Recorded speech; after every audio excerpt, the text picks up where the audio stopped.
Mikili Live. En exclusivité, aujourd'hui, nous recevons Gabriel Mokia, qui est une grande figure de l'opposition congolaise. Nous allons parler avec lui de cette opposition, de la grande famille de l'opposition, également de l'opposition républicaine que chapeaute aujourd'hui Kengo, qui est également président du Sénat, avec Gabriel Mokia. Ça se passe ici à Télé 50. Bienvenue. Merci beaucoup, monsieur le journaliste. Alors, nous sommes d'abord très honorés de vous avoir sur ce plateau. Oui. Mais la première question qui me vient à l'esprit, c'est de savoir, monsieur Mokia, vous faites la politique par vengeance ou par passion? Par passion, pas par vengeance. Je ne me venge jamais, moi, dans la vie. Parce qu'on vous a plusieurs fois suivi à la télé, vous déplorez le fait que vous avez été victime pour beaucoup de fois. On vous a ravi de maison, on vous a interdit de faire ceci et cela, et puis on vous sent très impliqué dans la politique. Ce n'est pas pour quelque part compenser ce qui vous est arrivé il y a peu? Merci. Vous savez que vous ravir des biens matériels, ça vous donne aussi la force d'être beaucoup plus actif dans la politique. C'est comme ça, vous dites en français, des fois malheur est bon. Des fois, pour ça aussi que je suis connu dans le monde entier. Les biens matériels, c'est rien. Nous avons trouvé ça ici, nous allons les abandonner. Le problème, c'est quoi?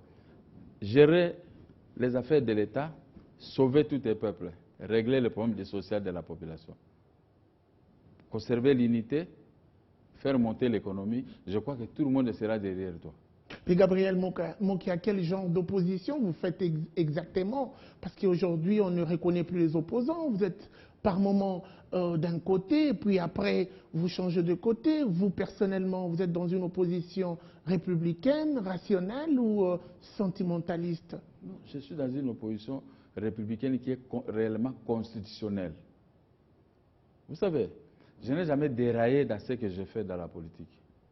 J'aime respecter la Constitution, bonne ou mauvaise, mais je suis à l'intérieur même de la Constitution. Ce sont les autres qui n'arrivent pas à comprendre qu'est-ce qu'est la promulgation d'une loi, qu'est-ce qu'est la Constitution, qu'est-ce qu'est l'opposition ou bien qu'est-ce qu'est le pouvoir. Mais moi, je connais tout ça. Ce sont des méandres que chacun qui veut adhérer au concept international ou qui veut parler de la démocratie, il doit passer par là, à respecter d'abord la loi fondamentale d'un pays. Parce que sans cette loi, on ne peut pas être opposant, on ne peut pas être au pouvoir. Oui. Il peut y avoir de la jungle. Alors je n'aime pas vivre là où il y a la jungle. Si vous remarquez très bien, je n'ai jamais connu un problème qui touche réellement à la démocratie ni à la politique. Les gens me qualifient de ceci par la haine et par la jalousie. Mais moi qui reste, je suis là. Un homme qui se contrôle très bien dans ce que je fais. Mais vous parlez d'une opposition républicaine. Une opposition républicaine est censée, selon moi également, applaudir lorsqu'il y a des avancées significatives. Il est censé également condamner quand ça ne marche pas, mais aucune fois on vous a vu applaudir lorsque ça va. Je ne sais pas, moi que je ne m'abuse, donnez-nous un exemple. Le président de la République, l'actuel, avait révoqué des magistrats. Et j'avais trouvé que c'était des magistrats véreux. J'étais seul contre tous. Et les opposants qui venaient critiquer cette action. Mais quand j'avais vu que c'était une action meilleure pour sauver les fils que les meubles dans l'appareil judiciaire, j'avais combattu. Et je l'avais défendu sur ces points-là. Vous avez défendu le président de la République? Je l'ai défendu sur ces points. Je ne me gêne pas, j'ai des images que je peux balancer et cela ne peut pas me contredire. Deuxième élément, il y a eu concertation. Bien sûr, c'était à ma demande en 2006. C'est vous qui avez fait convoquer les concertations nationales. Cela s'est concrétisé en 2013, n'est-ce pas? Alors, j'ai applaudi et j'étais parti prendre des macarons et autres pour pouvoir participer comme tous les Congolais. Mais je me suis retiré pour des raisons personnelles. Ça peut autant critiquer qui que ce soit. Mais les résolutions de ces assises, je les ai endossées, mais j'attends seulement leurs applications et j'ai informer tout le monde que j'accepte tout ce qui a été dit parce que ça fait partie de mon pays que moi aussi j'aspire à gérer demain. Voilà. D'où je ne peux pas tout contester. Et sur le plan reconstruction, vous applaudissez aussi? Des bonnes choses comme le boulevard des 30 jours, je dis oui, c'est bon. C'est bon. Mais j'ai formulé aussi mes contre-propositions. On peut faire ça en guiringiri. Bon, peut-être pendant mon époque. Peut-être pendant mon époque. Mais il faut quand même, pendant que nous vivons, hein, on vit qu'une seule fois. Nous vivons. Je ne peux pas seulement attendre demain. On peut faire un Ngiringiri, Makala, Selembao, Kitambo, partout. On peut faire ça parce qu'on peut toujours applaudir. Très bien. Il y a de bonnes choses. Ok, alors, mais pourquoi, si vous reconnaissez quand même tous ces efforts consentis par le gouvernement, par le chef de l'État, Joseph Kabila Kabange, pourquoi ou de quoi êtes-vous exactement reproché? À tout moment, vous êtes en prison, à tout moment, vous êtes interpellé. Qu'est-ce que ces gens veulent de vous ou vous reprochent de quoi exactement? Tu sais, le succès politique conduit toujours quelqu'un à la mort. Partout dans le monde. Aux États-Unis, en Europe, quand vous avez un succès foudroyant, un succès politique, sachez que vous êtes toujours mal vu vis-à-vis de la population, pas mal la population, des autres leaders. Ce n'est pas trop prétentieux de votre part de dire que vous avez le succès politique? Oui, c'est le succès politique, c'est le peuple qui décide. Vous n'êtes pas jugé parti? Non, je dis c'est le peuple qui juge. Ouais. Quand on sort de ce soir à la maison pour aller au travail, le nombre de personnes qui vous saluent le matin, cela prouve réellement que vous êtes un homme social, un homme aimé par cette population. Mais les gens trouvent ça un peu mauvais. Hein? Vous savez, moi j'ai eu des problèmes, c'est quoi? Si vous vérifiez dans toutes les images dont j'ai fait les arrestations, vous allez trouver que moi c'était un homme propre. On m'a arrêté peut-être pour besoin de la cause. Est-ce que moi, je suis un père de famille? Je suis un responsable. J'aspire que demain, je serai X. Je ne peux pas injurer. Demain, vous serez candidat de la République? Oui. Président de la République? Oui. Je ne peux pas injurer un chef de l'État, ni un ministre, ni ceci. Mais je peux critiquer l'action d'un chef de l'État. C'est constitutionnel, non? Je peux critiquer l'action du gouvernement. Si base de la loi mère, les compléments de la loi mère que nous appelons la loi portant statut de l'opposition, dans son article 8, l'opposition politique a le devoir de critiquer l'action de l'exécutif. Dans les cas échéants, formuler des contre-propositions. Ça, c'est promulgué par un président de la République. Êtes-vous sûr, si demain vous postulez comme président de la République, le Congolais qui nous suivent à travers cette émission vous porteront crédit ou vous feront crédit? Oui. Sur base de quel... Mais quand moi je vous dis que je vais payer un Congolais à partir de $300, qui peut refuser ça? Ce n'est pas de la démagogie. Attendez, quand je vous dis que demain, si je suis dans ces postes, il n'y aura pas trop d'arrestations des Congolais. Il y a eu 8 millions de Congolais morts, donc on doit diminuer l'intensité des morts dans notre pays. Qui peut refuser ça? Si je dis que si je suis chef de l'État demain, nos frontières seront hermétiquement fermées aux rebelles qui viennent détruire dans notre pays. Qui peut refuser ça? Ce sont des promesses? Oui, c'est normal qui seront concrétisées parce que moi je ne suis pas encore arrivé. Voilà. Mais j'ai mon programme bien précis, bien conçu, où personne ne peut atteindre ce que moi j'ai comme idée à la tête. Parce que, imagine-toi, moi je ne peux pas payer quelqu'un 60 000 francs, l'équivalent de 50 €. Il y a des ramifications, l'électricité, l'eau à payer, le malade, l'enfant, il a 2 ou 3, 4, 5 enfants, il faut payer les transports, toi-même tu dois manger du promo transport. Voilà, ce genre de mécanismes, tout ce que je souhaite vous dire, à moins que vous ayez un cœur vraiment de crocodile pour ne pas accepter ce que je souhaite dire. Certains vous reprochent de vouloir faire la politique justement pour vouloir, permettez-moi la redondance, récupérer tout ce qui vous a été ravi. On parle là d'immobilier. Gabriel Mokia veut faire de la politique un parapluie. Est-ce vrai? Quand on reproche aux autres qu'il se faut corrompre, mais moi, on ne m'a jamais reproché de la corruption. Parce que les Congolais ils savent qui est Gabriel Mokia. Moi, je reproche au pouvoir, pas ce pouvoir, au pouvoir passé, de m'avoir arraché le total, l'équivalent de 25 millions de dollars. Imagine-toi, je rêve à récupérer mes 25 millions de dollars, mais je ne rêve pas à avoir 100 000 $ ou 10 000 $. Pourquoi vous avez l'impression d'asseoir cela sur le pouvoir? Il n'y a pas un individu que vous condamnez personnellement de vous avoir fait autant de mal? Oui, l'individu c'est moins Congolais. Ce n'est pas ses pouvoirs ici. C'est lui. Il était tout puissant ministre, un ministre arrogant, hautain. Il avait brisé. Je n'ai jamais vu un ministre de la justice comme celui-là. Ce sont des gens qui ont conduit le roi de Joseph Kabila dans ce qui lui est arrivé.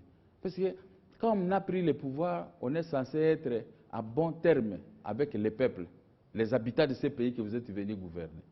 Quand vous êtes ministre de la justice, vous ne pouvez pas être trop méchant. Vous savez, la parole d'un chef, c'est quoi? La parole des chefs, c'est la mort. Quand un chef dit on va te tuer, on va te tuer. C'est comme Dieu. Il y a un président de la République qui est comme Dieu cité, et il y a aussi Dieu lui-même, le Père, qui chapeaute. Alors, moi, j'ai compris dans ma vie comme ça. Il y a une force qui nous regarde. Donc, cette force ne peut pas me permettre de commettre trop d'abus si je suis au pouvoir, même si je ne suis pas au pouvoir. Alors, un type comme moi, j'ai commencé le commerce de café à 500 ou 1000 dollars. Mais aujourd'hui, je vous parle de l'équivalent à peu près de 25 millions de dollars. C'est-à-dire que j'ai la capacité de gérer toute une nation. Ok, cette nation sous ma coupe, je ne peux pas élaborer un petit budget de 4 ou 5 milliards de dollars. Donc, je suis là pour mon honneur, mon prestige personnel. Avec tout ce que nous avons dans notre pays, mon budget peut dépasser 70 milliards de dollars. Reste à vérifier. Alors, oui, oui, vous savez, des fois, vous ne nous laissez pas parler. Oui. Il y a plusieurs domaines ici que moi, je peux exploiter. Oui. Vous serez dans la joie et moi aussi. Création d'emplois, il n'y aura pas création d'emplois pour vendre les cartes prépayées dans les grandes avenues, un universitaire. Moi, je vais créer des emplois propres où tout Congolais trouvera son compte. Au contraire, je ferai, vous voyez, les Libyens avec le pétrole. Oui. Mais vous connaissez les grèves que faisaient les étudiants libyens? En Libye, si vous attendez des grèves, c'est manque de parking. Vous garez les voitures par des étudiants. Voilà, nous allons rester... Hein? Alors, c'est que vous avez la chance au pays que demain, pas aujourd'hui, demain avoir un tel type. Où vous allez, on vous propose un travail même de 2000 ou 1500 dollars par mois, vous refusez. Encore que les Congolais ne se sont pas encore prononcés, donc nous avons peut-être à aller dans le même sens que vous, si seulement la population pourrait courir après vous pour dire c'est vraiment Gabriel Mokia qui est la personne. Mais ma question plutôt c'est de savoir... Il ne faut pas suivre les gens qui viennent pour pouvoir critiquer ce qui est meilleur. Ouais. On jette la pierre qui est dans l'arbre qui porte quoi? Des bons fruits. Voilà. Moi, je porte des bons fruits. Gabriel... Ce n'est que normal que ceux qui ne seront pas capables pour m'atteindre, qui ne sont pas mon auteur de Gabriel Mokia, ils peuvent raconter du n'importe quoi. Mais je suis une autre personne. Monsieur Gabriel Mokia, je l'ai dit au départ que vous étiez une grande figure de l'opposition congolaise. Je le récapitule d'ailleurs. Et puis, j'aimerais savoir si aujourd'hui, que représente cette opposition pour vous? Y a-t-il encore une valeur, une fierté d'appartenir à cette grande famille qui est l'opposition? Vous savez, je peux vous ramener en 1974. J'étais là au stade Tata Raphaël, le combat Mohamed Ali et Georges Foreman. Dès le départ, Mohamed Ali a commencé à insulter Georges Foreman. C'est pour les décourager. C'est ce que je vois.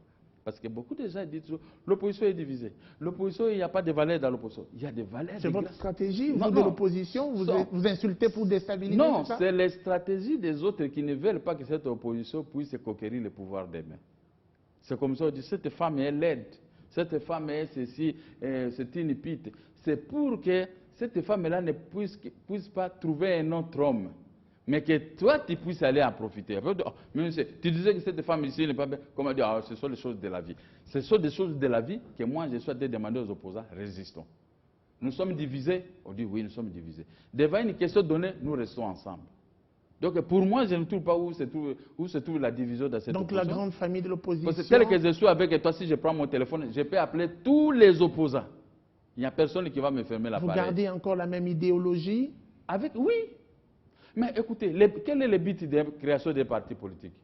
Jouir d'abord de sa propre liberté dans ces partis politiques avec vos membres et chercher comment conquérir le pouvoir. Dans chaque parti politique, il y a cet article. C'est la création des partis politiques, c'est pour conquérir le pouvoir. Moi, j'ajoute par des voies démocratiques, bien sûr. Mais il y a la population. Parce que les voies des armes, on a vu les limites. Il y a la population qui vous reproche d'être par moments instrumentalisée. Par qui? Une opposition versatile. Par qui? Parce qu'on n'aime pas. Si aujourd'hui on demande les entreprises publiques de l'État sont en faillite, vous allez dire que ça c'est une opposition versatile. Parce que ça c'est une réalité, c'est une évidence que tout le monde doit y plonger, mettre sa tête pour regarder quelle est la société. On voit, telle société à 14 mois n'a jamais payé son personnel, donc c'est une faillite. Mais si un opposant tombe sur une telle information après vérification, parce qu'on nous divulgue qui parle des informations sans pour autant vérifier. On a toujours vérifié. Moi, je n'ai jamais été reproché pour une information divulguée devant la nation, devant vos médias. Mais est-ce que ça, c'est une opposition qui n'a pas le ceci et tout ça? Je vous dis, si les élections peuvent être libres, démocratiques et transparentes dans notre pays, les opposants prendront le pouvoir. Vous êtes sûr? Oui. Même si c'est moi-même qui peux y prendre part, je crois que je vais récupérer la situation facilement. Dans le passé, on vous a vu combattre directement, sans froid aux yeux, Oui. Kengo Adondo. Aujourd'hui, Kengo est à la tête d'une opposition républicaine. Ça vous froisse un tout petit peu, Gabriel Monkia? Non. Vous êtes d'accord avec ça? C'est au droit, mon cher ami. Vous rangez derrière Kengo Non, Adondo. je ne suis pas derrière. Je peux vous combattre aujourd'hui, mais demain vous devenez chef de l'État. Vous soutenez je la vais chose? me soumettre aux lois du pays dont vous êtes les grands maîtres, les grands chefs. Est-ce que vous soutenez la chose? Mais je dis que moi je soutiens toute l'opposition. Nous parlons de le fait que Kengo je dirige dis, ils l'opposition. font partie dans l'opposition que je soutiens tout le monde. Je ne peux pas être contre même un opposant, même celui qui m'a insulté, même un opposant qui ne croit pas à moi. Comme qui dirait moi, Gabriel de ma Monkia se nature, range derrière Kengo Adondo. Comment ça? Comme qui dirait vous vous rangez derrière Kengo Non, Adondo. vous m'avez vu à la télévision? Vous ne m'avez pas vu. Donc vous Mais soutenez je pas? dis, je suis un opposant qui aspire au devenir de demain, comme des grands leaders du monde. Et je me prépare pour ça. Cela ne peut pas me permettre de critiquer quelqu'un. Si Kengo crée tel mouvement, je dis oui, c'est pour l'opposition, ok, j'admire. Un tel crée tel mouvement, je dis qu'il Vous admirez sans participer? Mais je ne peux pas participer. Pourquoi? C'est quoi le vrai problème, Gabriel Monkia? Je ne peux pas participer. C'est parce que les élections ici, il n'y a qu'un seul tour.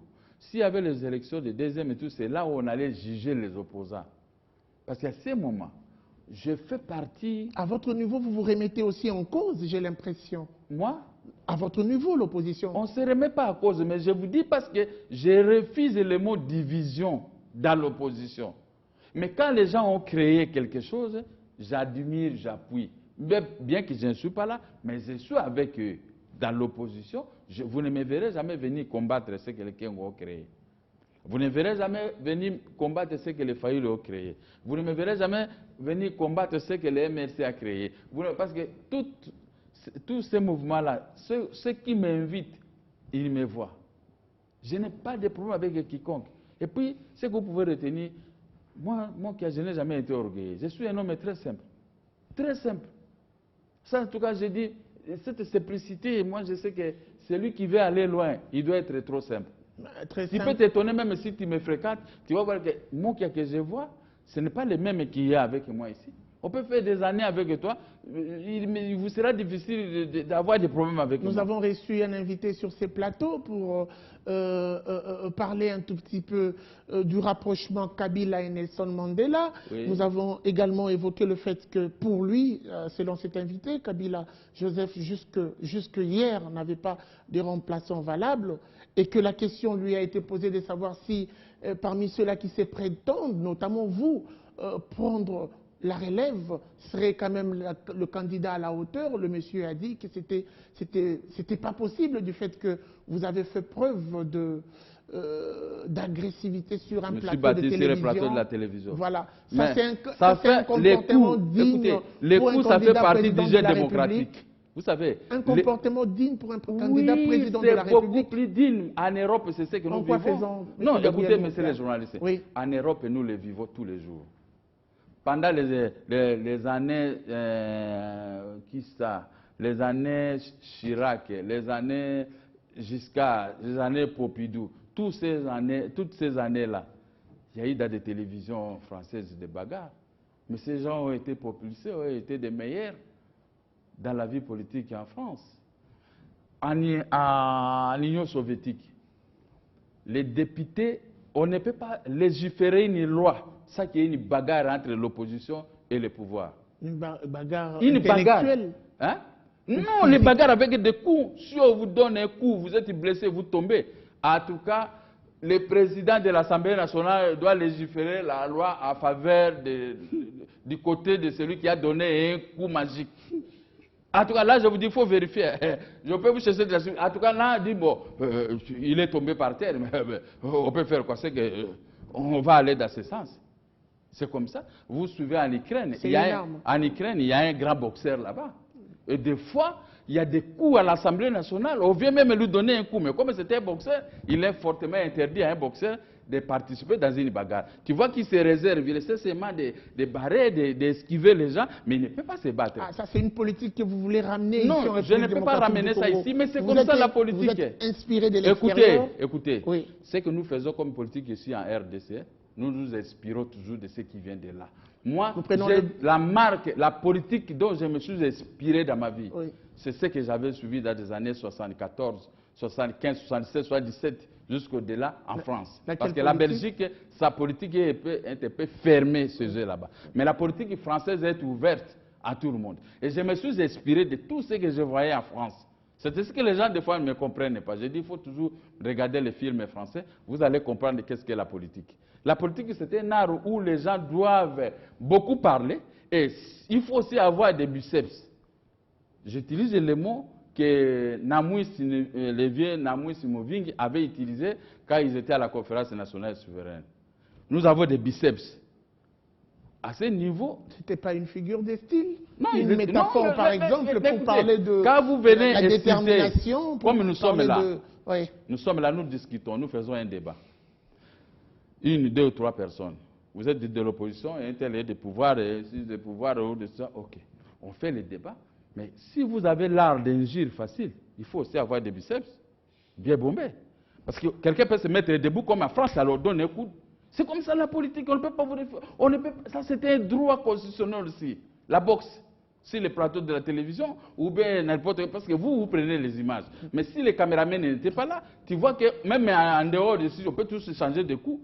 Vous avez déjà vu en France, en Ukraine ou en Union soviétique, on a arrêté un politicien parce qu'il a donné un coup à son adversaire politique, on le met en prison. Non, il y a qu'ici en Afrique, nous sommes encore loin de comprendre qu'est-ce qu'est la politique. Moi, je m'adapte à tout. Pendant la pluie, pendant l'hiver, ou la saison sèche, là, moi, je m'adapte. C'est pourquoi on vous dit ceci. Ne faites pas la politique si vous n'êtes pas fort financièrement. Fort physiquement. Physiquement. Ou vous n'avez pas un bon verbe oratoire. Évitez de faire la politique. Parce que seulement, on peut vous humilier.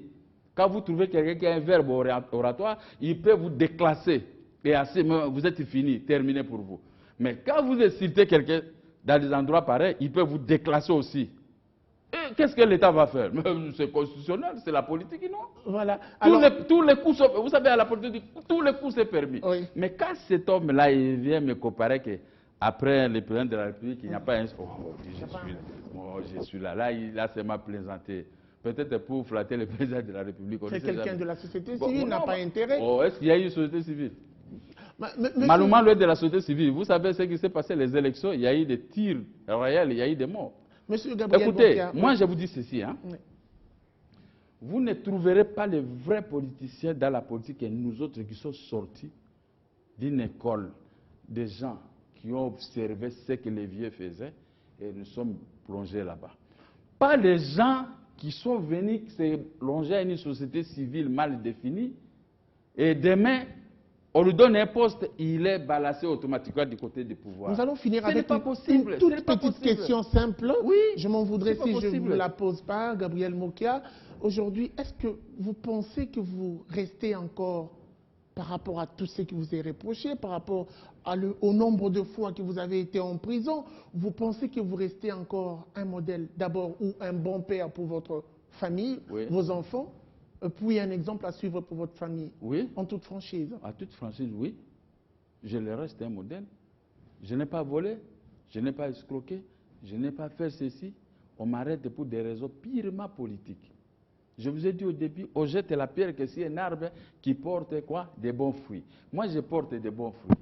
J'ai des raisonnements sur les plans politiques, sur les plans économiques, sur les social, sur les plans sécuritaires. J'ai donné des idées. Je vous surprends. Je suis sorti de la prison, j'ai trouvé que mon pays était sous occupation. Et j'ai laissé autant de militaires en prison. Qu'est-ce que j'ai demandé? J'ai demandé au gouvernement, laissez-moi le temps de prendre tous les militaires, les prisonniers, condamnés à mort ou ceci, nous allons les gazer au Kakokolo. S'il n'y a pas l'argent, je vais traverser, je vais aller voir d'autres chefs d'État africains pour trouver des moyens de les nourrir. Nous allons les transférer jusqu'à Kisangani, aller récupérer Rutshuru. Il s'est passé combien de temps? Le gouvernement a fourni un effort tel que ce que moi j'avais fait pour récupérer Rutshuru. Mais c'est une participation pour le Alors, pays. ça fait partie comme une opposition participative. Vous ne vous regroupez pas avec le pouvoir pour faire quelque chose qui va au profit de la RDC pour finir?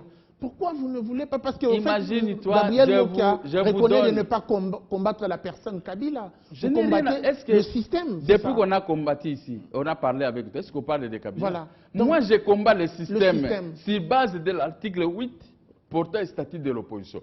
Mais l'article 4 nous demande ceux-là qui peuvent s'associer avec les pouvoirs. Ils ont cessé d'être des opposants. Moi, je le crois, même pour l'intérêt de pour l'intérêt de la nation congolaise. Non, mais je ne peux pas. Moi, je suis opposant. Je ne peux pas aller me faire nommer ministre. Je ne peux pas aller me faire ceci. Mais j'ai le droit d'être sécurisé par les pouvoirs à place. N'est-ce pas? Quand j'ai raison, on doit me donner raison. Quand le gouvernement me doit de l'argent, le gouvernement doit me payer. Parce que ça, c'est constitutionnel, c'est bas de l'article 58 de la Constitution. Les richesses du pays doivent profiter aux filles et aux fils de ces pays-là. Alors, c'est le gouvernement congolais qui viole cet article-là. Quand on voit un opposant pour aller réclamer ses biens, pour réclamer son argent, on dit non, il ne faut pas donner l'argent aux adversaires. C'est comme si vous lui donnez un couteau pour pouvoir vous couper avec. Ça, c'est mauvais. Mais la raison donc je vous ai dit ici, que j'ai tenté au gouvernement, on va finir, j'ai tenté au gouvernement de regrouper les militaires pour qu'on puisse aller récupérer Rutshuru. Et même le gouvernement qui a fait 18 mois avec ses armes, ses militaires, ça pour autant aller faire ce travail que moi j'avais dans ma tête de le faire, et le gouvernement l'a fait parce que moi qui a parlé. Vous l'avez dit à qui? Moi, la presse autorisée, c'est ça vos médias, c'est la presse. Moi, je ne peux pas aller voir un membre du gouvernement parce qu'il ne va pas me recevoir en violation de l'article 12 ou 8 et 6 de la loi portant le statut de l'opposition. Mais ça, il faut le pardonner parce que des fois, ils ne savent pas ce qu'ils sont tentés de faire. Merci. Mais pour vous dire ceci, on va finir. Ma personnalité me permet de présider aux destinées de cette nation. Si bas de tout ce que je vous ai dit, personne ne pourra toucher moins de $300 sous mon avènement. Le monsieur là qui a dit, je ne sais pas s'il est économiste ou bien il est ceci, mais je crois qu'il ne peut pas m'atteindre. Il veut flatter le président de la République, on peut lui donner un poste, il va s'assortir à néant. Mais moi, je ne cherche pas de poste parce que mes ambitions sont beaucoup plus grandes. Que demain, si je couvre la totalité du pays, le peuple sera dans la joie, dans la gaieté, il y aura la beauté. Et pour terminer par vous dire, il y aura l'apothéose de la gestion, c'est-à-dire le moment le plus beau. Merci. Merci à vous, Monsieur Gabriel Mokia, d'avoir répondu à notre invitation. Merci à vous, téléspectateurs, de nous avoir suivis. C'était donc ce numéro exclusif pour vous. C'était donc Gabriel Mokia, une grande figure de l'opposition congolaise. La suite, c'est sans doute au prochain numéro. Avec le même plaisir. Au revoir.